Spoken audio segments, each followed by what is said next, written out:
अस्सलाम वालेकुम दोस्तों, हमारे चैनल को सब्सक्राइब करें, लाइक करें और शेयर करें। पहिरियों तव्हांखे ॿुधायां त अब्दुल मनान अब्बासी उर्फ मामा लालू मुंहिंजे होटल में गेस्ट हाउस में रहियल आहिनि। सो दिलि चयो त उन्हनि सां हिकिड़ो प्रैंक कयां, ज़बरदस्त मज़ाक़ कयां उन्हनि सां, छो त उस्ताद माण्हू आहे, काफ़ी ज़माने में हर कंहिंखे न छॾियो अथई।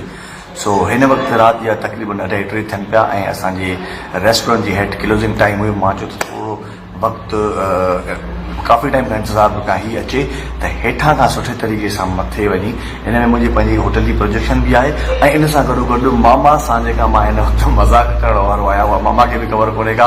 जेकॾहिं मां करे सघियुसि प्रॉपर तरीक़े सां त पोइ अपलोड कंदुसि, जे न करे सघियुसि ऐं उन वक़्तु ई खिल अची वई त पोइ मतिलबु मां अपलोड नथो करे सघां। पर मुंहिंजी कोशिशि प्रॉपर इहा आहे त मां मामा लालू सां सुठे तरीक़े सां मज़ाक़ कयां। तव्हां अचो मूंसां गॾु, अचो हिन वक़्तु। अच्छा रीशा की कोशिश कजाएं, अच अच जी जी हाँ, कोशिश कजाएं जॾहिं हिन वक़्तु भली तूं हीअं रिकॉर्ड कंदो हल, पर उते जॾहिं पहुचूं रूम में त अहिड़े तरीक़े सां मोबाइल ते रखजाएं, फील न वेठी हुजे, आवाज़ अचे भली, कोशिशि भली चेहरा न बि अचनि खैर आहे, पर जे रिकॉर्ड करे सघे थो त सही तरीक़े सां, बाक़ी फील न थिए त कोई रिकॉर्डिंग करे वठ। ठीकु आहे।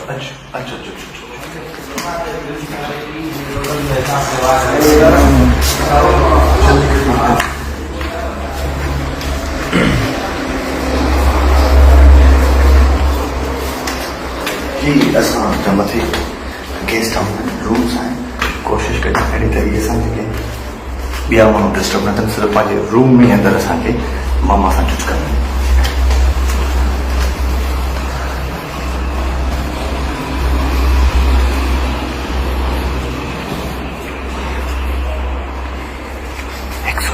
मामा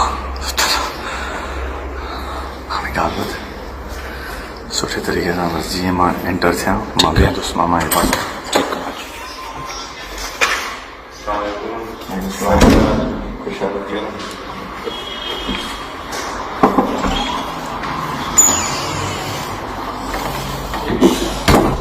मामा खुश है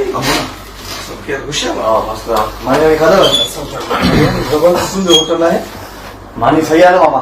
मानी बस मानी सही आहे, हिकिड़ी ॻाल्हि आहे न।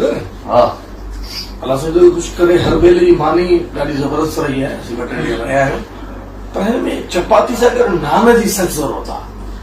नान मामा हाली हो जेको फ़िलहाल नओं आहे न, पर मां नान जो बि सिस्टम कंदुसि। हा यार, न न इहो बहितर रहंदो। पोइ छो जो हिकिड़ा माण्हू चपाती खाईंदा आहिनि, की वरी नान जा शौक़ीन आहिनि। तव्हां नान खाईंदा आहियो? हा मां नान खाईंदो आहियां। पोइ चपाती तव्हां न खाधी? सही, बसि मां इहो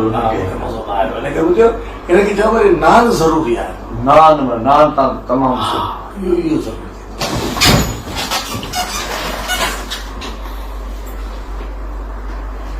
नाम का मामा गिरी का जाए वहाँ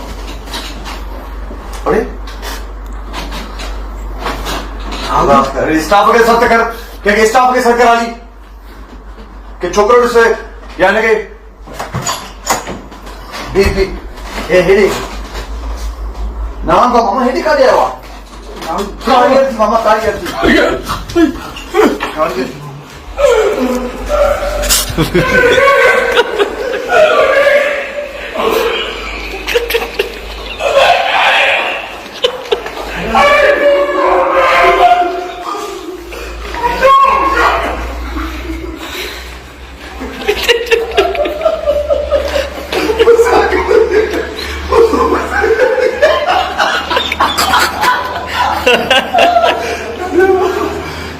मजाक कर